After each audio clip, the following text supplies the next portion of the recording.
Subscribe कीजिए DD की पाठशाला चैनल को और दबाइए बेल आइकन को ताकि आपको नए वीडियो की जानकारी मिलती रहे।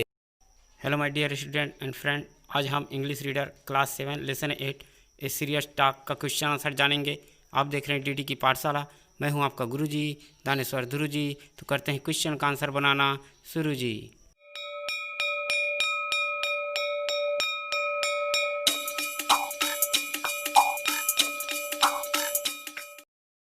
चलो आ जाओ भाई, क्वेश्चन का आंसर बनाना प्रारंभ करते हैं। रीडिंग कॉम्प्रिहेंशन बोध के प्रश्न। इसमें पहला क्वेश्चन दिया गया है, use numbers to put the sentences in the order in which the events happen. अर्थात जिस क्रम में घटना घटित हुई उसी क्रम में वाक्य रखने के लिए अंकों का प्रयोग करें। तो ऑर्डर क्रम हमें यहाँ पर लिखना होगा। पहला पॉइंट दिया है, आंसर बना लेते हैं। पहला पॉइंट दिया गया है, the vacuum cleaner sucked the spider and the fly. तो ये ऑर्डर क्रम में आ जाएगा 2। अब आ जाते हैं पॉइंट नंबर 2 पर। And the spider thought she was going to die. ये आ जाएगा 8 नंबर पर। पॉइंट नंबर 3 में आ जाते हैं, ए फ्लाई वॉज काट इन ए कबवेब। ये आ जाएगा 1 नंबर के ऑर्डर क्रम में।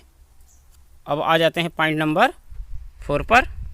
4 में दिया गया है, the spider was inside the tube of the vacuum cleaner. तो ये आ जाएगा 3। अब आ जाते हैं पॉइंट नंबर 5 में, the fly couldn't see the spider but he spoke to her. तो ये आ जाएगा 7 नंबर के क्रम में। अब आ जाते हैं पॉइंट नंबर 6 में, the spider asked for help. ये आ जाएगा क्रम में 5 नंबर। अब आ जाते हैं पॉइंट नंबर 7 पर, द स्पाइडर्स हेड वाज व्रेलिंग। यह आ जाएगा ऑर्डर क्रम 4। अब आ जाते हैं पॉइंट नंबर 8 पर। इसमें दिया है, then both the fly and spider reached a soft surface. यह ऑर्डर क्रम में आ जाएगा 6। अब आ जाते हैं 9 नंबर पॉइंट पर, the spider felt sorry for all the flies she had eaten. ये ऑर्डर क्रम में आ जाएगा 9। और 10 नंबर पॉइंट में आ जाते हैं, someone emptied the bag of the vacuum cleaner on A garbage heap. तो ये ऑर्डर क्रम में आ जाएगा 10 नंबर। अब 11 नंबर पॉइंट में आ जाते हैं, the spider recovered from her fright. ये आ जाएगा 11। अब पॉइंट नंबर 12 में आते हैं, the fly went of in search of a new rubbish heap. ये ऑर्डर क्रम में आ जाएगा 13। अब 13 नंबर पॉइंट में आ जाते हैं, the spider invited the fly to her new web. यह आ जाएगा 12। तो इस तरह से क्वेश्चन नंबर 1 का आंसर बन जाता है। अब आ जाते हैं क्वेश्चन नंबर 2। 2 में दिया गया है, what changes did the spider and the fly want to bring in themselves. अर्थात मकड़ी और मक्खी अपने आप में किस प्रकार का परिवर्तन लाना चाहती थी। तो अपने आप को किस तरह से बदलना चाहती थी वो लिखना है, टिल नाउ अब तक। तो स्पाइडर का दिया है, आंसर बनाते हैं। 8 flies and insects trapped in her web. जो उसके जाल में फंस जाते थे कोई भी कीड़े मकोड़े और फ्लाई, तो उसको खा जाती थी स्पाइडर। ये अब तक है। अब उन्होंने भविष्य के लिए क्या सोचा, आगे क्या अपने आप को बदलना चाहती थी वो लिखेंगे। इसमें आंसर बनाते हैं, will not eat flies and insects and will drink honey like butterflies learn to eat berries. अर्थात अब जो है मक्खियों को नहीं खाऊंगी बोली और कीड़ों को भी नहीं खाऊंगी बोली। एंड विल ड्रिंक हनी, और शहद पीऊँगी, लाइक बटरफ्लाई तितलियों के समान शहद पीऊँगी। लर्न टू ईट बेरीज, और बेरी जो है खाने को सीखूंगी। ऐसा सोचती है, परिवर्तन लाना चाहती है। कौन? स्पाइडर। अब आ जाते हैं फ्लाई पर। Set on rubbish heap and thrown away food and walked on people's plates with its dirty shoes. Set on rubbish heap, जो कूड़े करकट है उस पर बैठती थी। एंड थ्रोन अवे फूड, और जो फेंके हुए फूड है, खराब भोजन है उस पर भी बैठती थी। And walk on people's plate with its dirty shoes, और अपने गंदे पैरों को किस पर रखती थी, जो लोग जो है थालियाँ हैं, लोगों की थालियाँ जो हैं, भोजन की थाली है उस पर अपने पैर रखते थे। तो ये टिल नाउ अब तक करती थी। अब आगे जो है किस तरह से अपना परिवर्तन लाना चाहती है अपने आप में फ्लाई जो है वो आंसर में बनाएंगे। Don't go to rubbish heaps and sit on rotten things, अब वह जो है सड़े हुए वस्तुओं कूड़े करकट पर नहीं बैठेगी।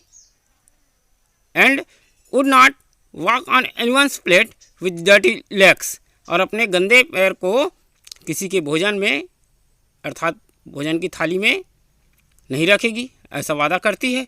तो इस तरह से क्वेश्चन नंबर 2 का आंसर बन जाता है। अब आ जाते हैं क्वेश्चन नंबर 3 पर। इसमें क्वेश्चन दिया गया है fill in the blanks with appropriate words. अब वर्ड्स दिया गया है इसमें एलईडी, पाइप, बैग और शक्कर, अर्थात उपयुक्त शब्दों से रिक्त स्थानों की पूर्ति कीजिए। जो एलईडी, पाइप, बैग और शक्कर दिया है इसको लेकर हमें नीचे लिखे सेंटेंस के ब्लैंक्स को फिल करना है। तो आंसर बनाते हैं। ए बन जाएगा the part of vacuum cleaner that sucked the cobweb was the blank दिया है, अर्थात वैक्यूम क्लीनर का वह हिस्सा जो कबवेब चिपचिपा पदार्थ जो है उसको चूसता है वो क्या कहलाएगा, तो चूसने वाला शक्कर। तो आंसर बन गया शक्कर बन जाएगा। बी देखते हैं the parts of vacuum cleaner, अर्थात वैक्यूम क्लीनर का वह हिस्सा या भाग in which the spider and the fly were moving about was the, vacuum cleaner का वह भाग है ना जिसमें फ्लाई और स्पाइडर गोल घूम रहे थे, अंदर पहुंच गया था, वह क्या है, तो इसका आंसर बनेगा बैग। बैग के अंदर था और घूम रहा था अंदर में।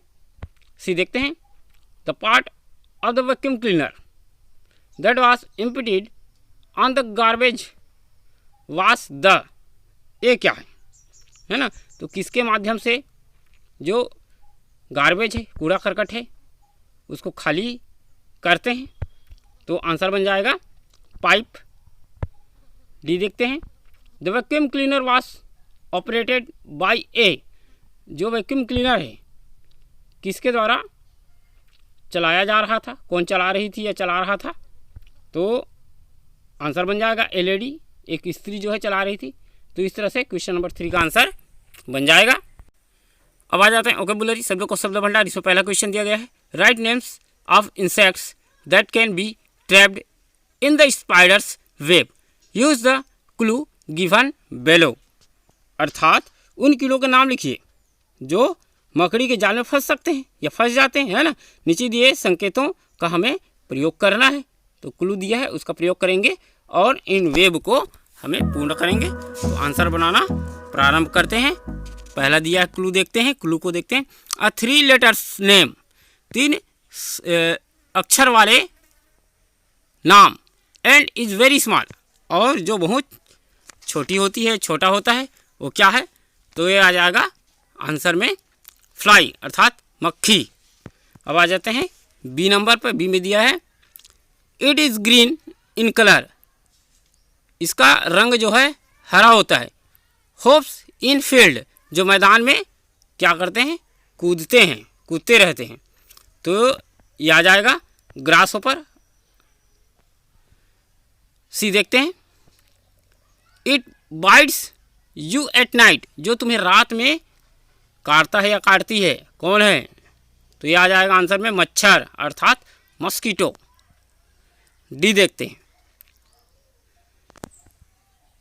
It lives in the honey hive, जो मधुमक्खी के छत्ते में रहती है, कौन है, तो मधुमक्खी के छत्ते में मधुमक्खी रहती है, अर्थात बी हनी बी, तो मधुमक्खी रहती, तो इसका आंसर ये बन जाएगा। लास्ट वाला देखते हैं ई को। सचिन तेंदुलकर्स गेम, सचिन तेंदुलकर का खेल, कौन सा खेल है, तो क्रिकेट, अर्थात झिंगुर। तो इस तरह से क्वेश्चन नंबर 1 का आंसर बन जाएगा। अब आ जाते हैं वोकैबुलरी का question 2। This are pictures of some movements, can you name them, use the clue in the box below and also take the help of the dictionary, अर्थात ये कुछ गतिशील चित्र हैं, क्या तुम इनका नाम दे सकते हो, नाम बता सकते हो। नीचे डिब्बे से संकेतों का प्रयोग करो तथा शब्दकोश की भी सहायता ले सकते हो। तो सहायता भी ले सकते हैं डिक्शनरी का। तो इसका आंसर बनाना प्रारंभ करते हैं। पहला वाला चित्र दिया है, देखो ये आ जाएगा व्हीलिंग अर्थात घुमावदार। दूसरा चरखा के समान दिख रहा है, इसका आंसर बनेगा स्पानिंग अर्थात चरखा। और तीसरा जो है किसी सूर्य का कोई ग्रह चक्कर लगा रहा है ऐसा दिख रहा है, ये आंसर बनेगा रिवॉल्विंग अर्थात परिक्रमा। अब देखते हैं चौथे नंबर का चित्र, एक ग्लोब जैसा दिख रहा है, यह आ जाएगा आंसर में रोटेटिंग अर्थात घूर्णन। अब आ जाते हैं नेक्स्ट चित्र पर, पिक्चर पर। एक ट्रेन जो है गोल गोल घूम रहा है, तो ये आ जाएगा सर्कलिंग अर्थात चक्कर लगाना। तो इस तरह से बन जाएगा। अब लास्ट वाला देखते हैं, तो लास्ट वाले चित्र का आंसर बन जाएगा विंडिंग अर्थात घुमावदार हवा, जैसा कोई हवा घूम रहा है ऐसा प्रतीत हो रहा है। तो इस तरह से हमें चूज़ करके इन नीचे लिखे डिब्बों से आंसर बनाए हैं। अब आ जाते हैं ग्रामर व्याकरण में। पहला क्वेश्चन दिया गया है, given value are some unreal situations, now combine the other part as given in the example, अर्थात नीचे कुछ अस्वाभाविक स्थितियां दी गई है, अब दूसरे भाग को दिए गए उदाहरण के अनुसार जोड़िए। तो इसमें उदाहरण दिया गया है, एग्जाम्पल पहला दिया देखो, इफ़ आई हैड लेग्स, और ब्रैकेट में दिया गया है run away from the shocker.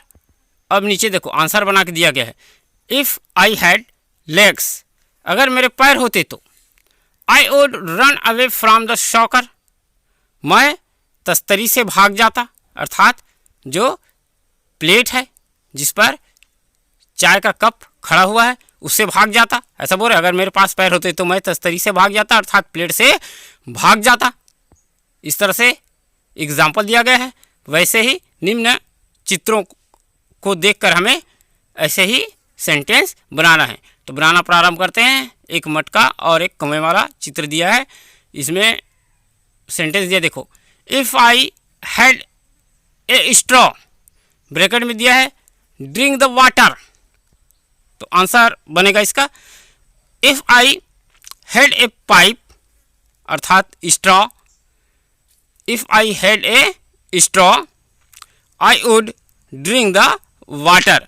अब इसमें क्या लगाए हमने, वुड लगाया और आई लगाया, फिर ये सेंटेंस बन गया। फिर से एक बार बताते हैं, if I had a straw I would drink the water, अर्थात अगर मेरे पास स्ट्रॉ होता, पाइप होता तो मैं पानी पी जाता। तो इस तरह से नेक्स्ट चित्र का आंसर बन जाता है। अब आ जाते हैं तीसरे नंबर, वॉच जो दिख रहा है उसमें सेंटेंस देखते हैं, if my hands whirled round and round. अब देखो ब्रैकेट में दिया है end of the day soon. तो इसका आंसर बनाते हैं, if my hands whirled round and round, अर्थात अगर मेरे हाथ गोल गोल घूमते तो I would end up the day soon, तो मैं दिन जल्दी ही खत्म हो जाता, जो दिन है वो जल्दी खत्म हो जाता या कर देता। ऐसा कौन बोल रहा है, घड़ी बोल रहा है। तो इस तरह से इसका आंसर बन जाता है। अब आ जाते हैं नेक्स्ट पिक्चर पर, इसमें दिया देखो, if I had roller skates, bracket में दिया विन एवरी रेस। अब इसका आंसर बनाते हैं, if I had roller skates, अगर मेरे पास रोलर स्केट्स होते तो, है ना, I would win every race, मैं प्रत्येक जो दौड़ है, रेस है, उसको जीत जाता। तो इस तरह से इसका आंसर बन जाएगा। नेक्स्ट वाले चित्र देखते हैं, जो एक रैबिट का चित्र है, हेयर का चित्र है, if I had wings, bracket में दिया है invite uncle fox for a race. अब इसका आंसर बनाते हैं, इफ़ आई हैड विंग्स, अगर मेरे पास पंख होता तो, या मेरे पास पंख होते तो क्या है, I would invite uncle fox for a race. तो मैं दौड़ के लिए अंकल फॉक्स अर्थात लोमड़ी को आमंत्रित करता। तो इस तरह से रैबिट बोल रहा है, तो इसका आंसर बन जाएगा, है ना। अब आ जाते हैं नेक्स्ट एंट वाला। If I could open the lid of the jar, bracket में दिया है, finish all the sugar in the jar. तो आंसर बनाते हैं इसका।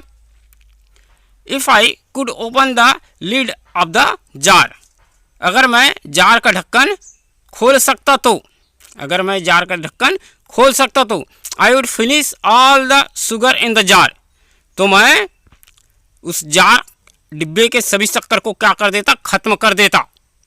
इस तरह से बन जाएगा इसका।